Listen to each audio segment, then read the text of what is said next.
masuk gitu kan, tapi ternyata ditolak. Kemudian Nikita Mirzani dan kuasa hukumnya melihat mestinya bebas. Nah ini masing-masing kan pasti membuat memori kasasi dan masing-masing membuat kontra memori kasasi.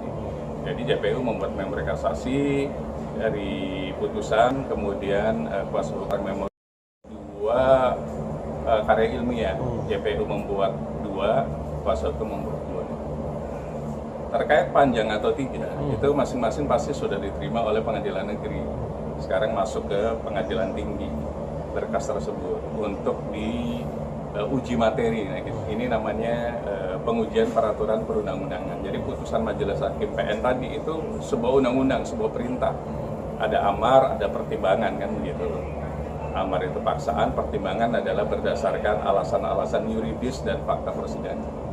Kemudian akan diputus nih apakah menguatkan putusan pengadilan negeri atau mengkoreksi.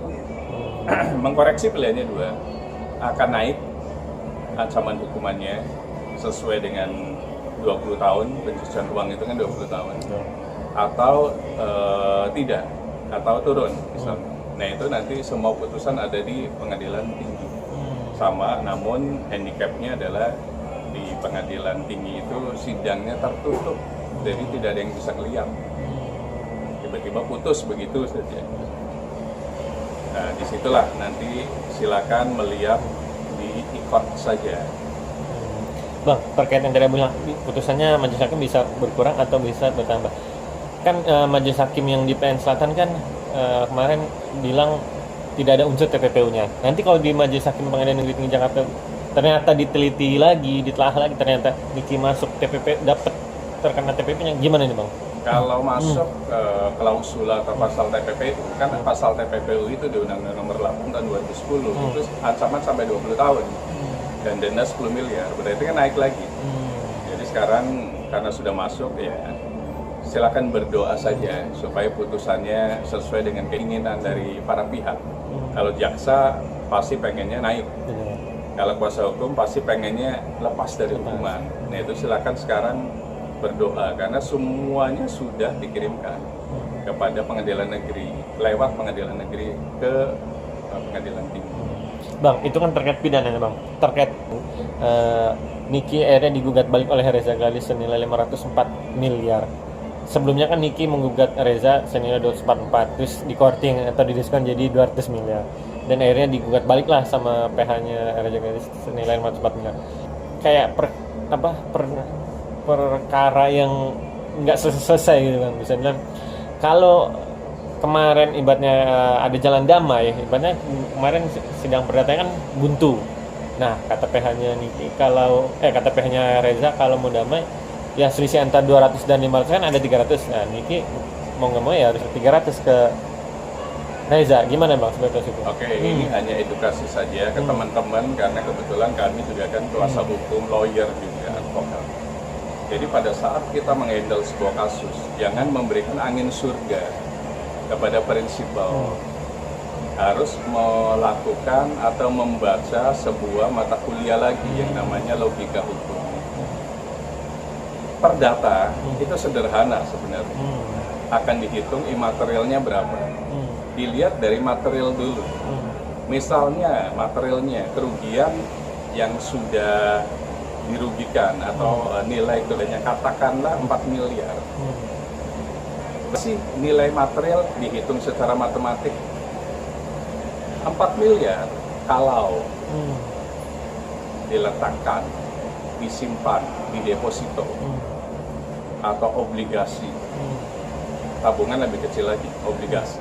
Obligasi itu sekitar 5% saja selama 1 tahun. Jadi kalau menghitung kerugian imaterial supaya disetujui oleh majelis hakim adalah 5 sampai 20% dari kerugian material.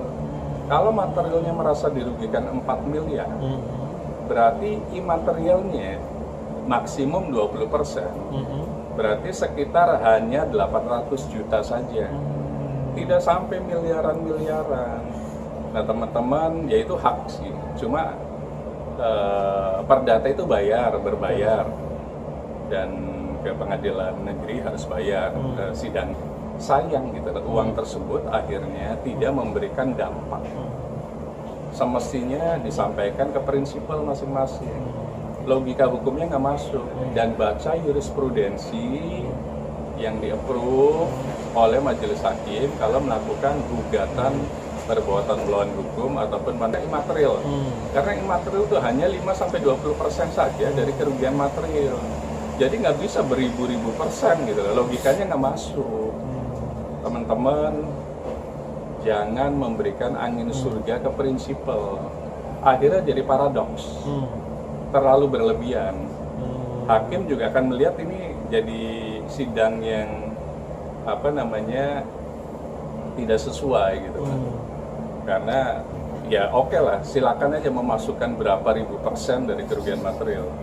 Tapi akhirnya mungkin kalau dilihat dari jurisprudensi kan nggak di-approve keinginan tersebut, posita dan petitum tersebut gitu. Kenapa nggak menjelaskan ke prinsipal?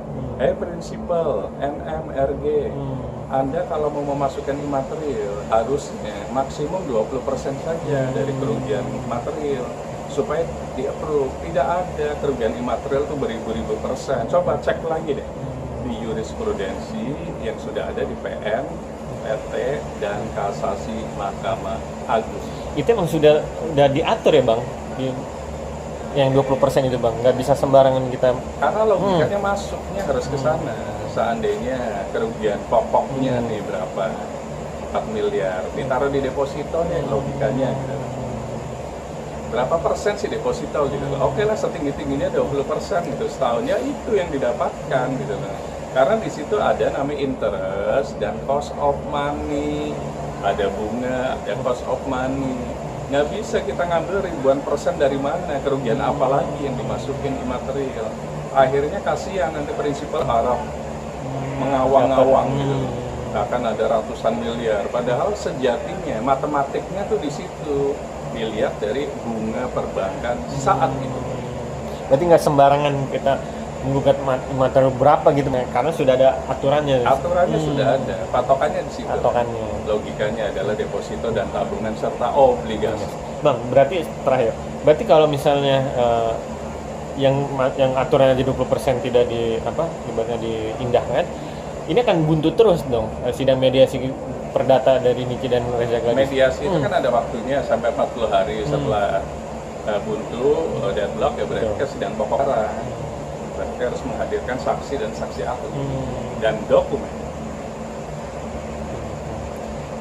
Bang, ada pesan untuk bagi kedua belah pihak, karena kan pidananya masih berjalan, perdata juga akan berjalan juga, gimana Bang?